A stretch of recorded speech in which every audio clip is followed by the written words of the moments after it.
Señorita Stephanie Enaro, analista geopolítica y también licenciada en Relaciones Internacionales, muchísimas gracias por aceptar nuestra invitación para nuestro segmento de entrevistas y sobre todo, muchas gracias por acompañarnos en directo desde la Ciudad de México. A ti, Miguel, un saludo para ti y para todo tu auditorio. Stephanie, como te comenté anteriormente, uno de los correos que intercambiamos cuando estábamos coordinando esta entrevista aquí en la ciudad de Laredo, donde estamos ubicados, la ciudad está justo en la frontera sur de Texas y estamos viviendo en primera fila esta tremenda crisis migratoria que ha sido una de las peores que se ha registrado en los últimos años en esta zona. Mi pregunta es, ¿consideras tú esta crisis migratoria un problema de los Estados Unidos y de la administración Biden o consideras que es un problema binacional? Quiero decir con esto, si tú consideras que también México es de alguna forma responsable de esta crisis. Mira, Miguel, yo creo que es un tema con muchas aristas. En primer lugar, creo que más allá de que sea un tema de la administración Biden, creo que es un tema que no es circunstancial en Estados Unidos porque es un tema que sabemos cómo se está manejando, que los republicanos hablan de una crisis migratoria y los demócratas hablan solamente de un desafío. Pero más allá de todo esto, creo que México también debe asumir su responsabilidad, porque no puede ser que México solamente cierre sus fronteras como un tema reactivo a lo que ocurre en Estados Unidos. Creo que México debe tomar un rol más activo en su propia seguridad nacional y en el cierre de sus fronteras, sobre todo cuando la pandemia le ha dado una nueva dimensión al tema migratorio, porque la seguridad nacional ha pasado a ser personal, porque estamos viviendo un contexto muy difícil a nivel global por un virus que se hizo viral en el mundo de persona a persona, y eso complica muchísimo más las cosas en esta materia. Ahora bien, Stephanie, una vez entrevisté hace tan solo unas semanas atrás al licenciado Jaime Vázquez Bracho Torres, que es director general de Servicios Consulares de la Secretaría de Relaciones Exteriores, y yo le preguntaba al licenciado Vázquez, de alguna manera, estos miles de migrantes que están llegando aquí a la frontera sur de Texas atravesaron por todo el territorio mexicano para llegar aquí. Entonces, de alguna forma, ellos se abrieron paso, no sé si a través de sobornos, no sé si arriesgando sus vidas. El hecho es que llegaron aquí y nadie los detuvo. Esto no había sucedido antes durante el mandato del ahora expresidente Donald Trump. Ya se había coordinado los protocolos de permanecer en México con el presidente Andrés Manuel López Obrador y estaba funcionando muy bien. ¿Qué fue lo que cambió a partir de que el presidente Biden asumió el poder aquí en los Estados Unidos que se ha desatado esta crisis? Bueno, hay tres puntos principales. El primero es el efecto llamada a la Casa Blanca, porque tiene unas formas más que van a ser mejor tratados que con Trump.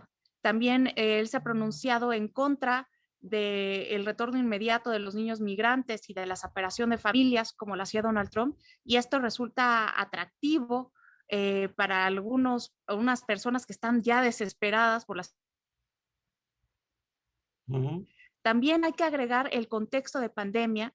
Esto acentúa muchísimo más las cosas. Tenemos una contracción económica mundial que se acentúa de una manera significativa en la región y que nos vamos a tardar muchísimo en recuperarnos. Se dice que la economía de Estados Unidos se va a recuperar a finales de 2022, la de México a finales de 2026, y así va en efecto dominó en Centroamérica. Y creo que también se debe tomar en cuenta el tema de la violencia generada por el narcotráfico. Te pongo el ejemplo de San Pedro Sula en Honduras, que es de donde salen la mayoría de las caravanas migrantes.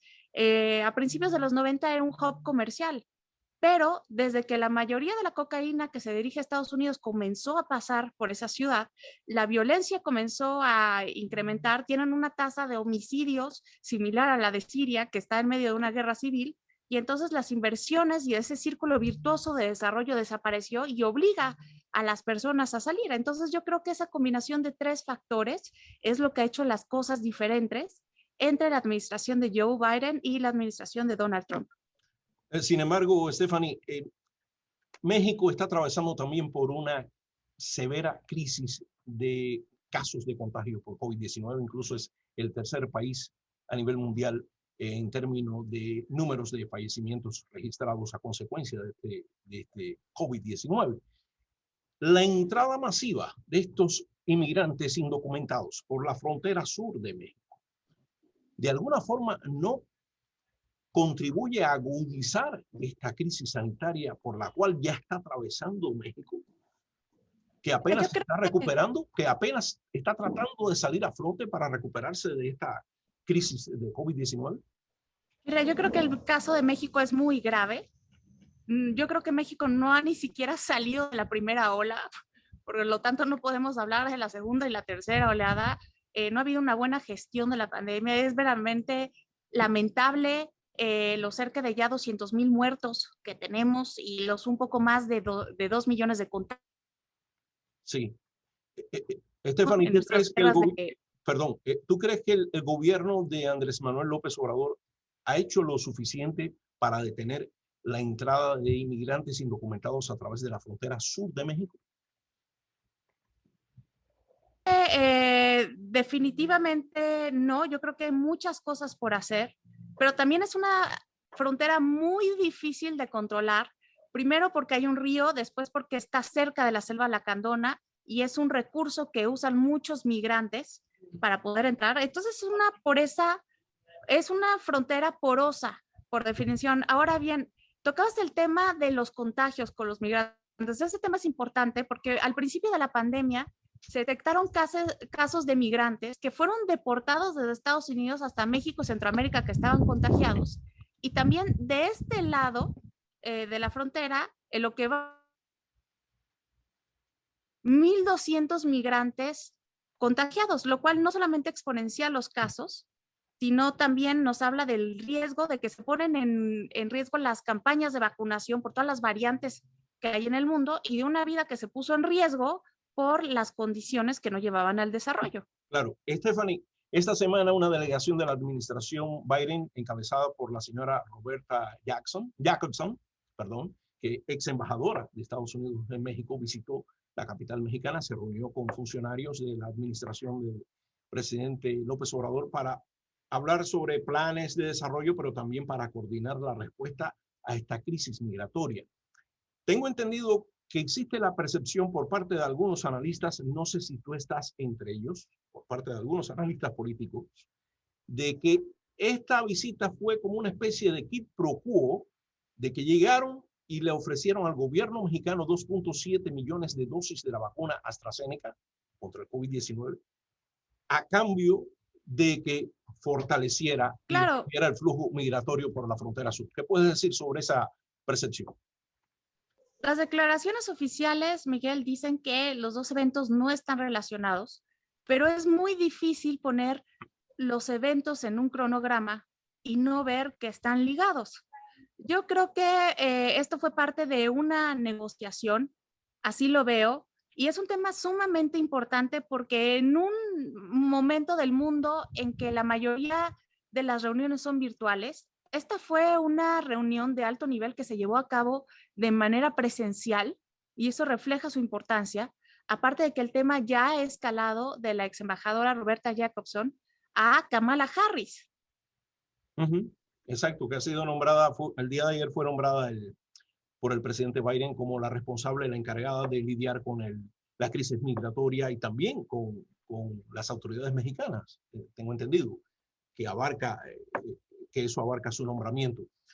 Pero desde tu punto de vista, ¿tú consideras que durante la administración Trump se mantuvo una mejor relación con el gobierno de López Obrador en comparación a cómo ha comenzado esta relación con la nueva administración Biden, partiendo de la base de que el propio presidente Obrador demoró varios días en llamar al presidente Biden para felicitarlo por su victoria, ya que según el propio presidente Obrador, él tenía que aguardar porque se confirmaran y se certificaran oficialmente los resultados electorales? Y eso como que se interpretó de varias formas.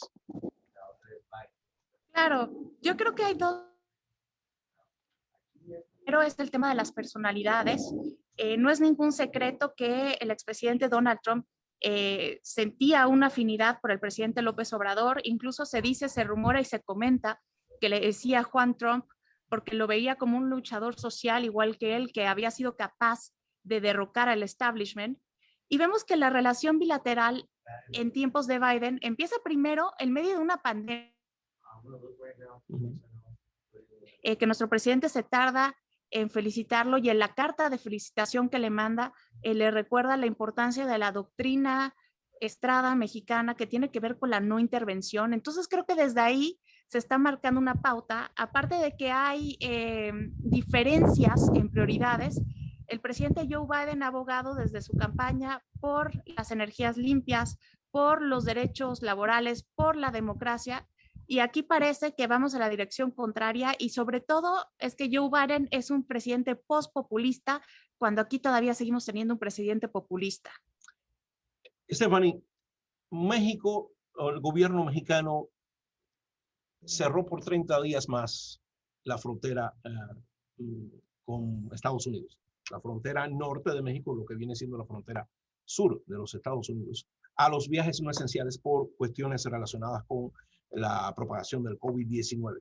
Lo cerró por 30 días más, eso a pesar de que las cifras de contagios de COVID-19, así como de fallecimientos, han disminuido considerablemente en los Estados Unidos. ¿Tú consideras que ese cierre está siendo utilizado por el gobierno mexicano como herramienta de negociación para de alguna forma presionar a Estados Unidos a hacer algunas concesiones a la parte mexicana? Yo creo que es un tema interesante porque vemos que mientras han estado cerrados en México, realmente las cosas no han cambiado mucho. La tasa de mortalidad sigue la alza, las defunciones también, los contagios también. Y en Estados Unidos han bajado por la campaña de vacunación exitosa que ha tenido el presidente Biden, hay que reconocerlo. Yo no creo que México esté utilizando el tema de la frontera para negociar, porque a México le afecta mucho que se encuentre de esta manera.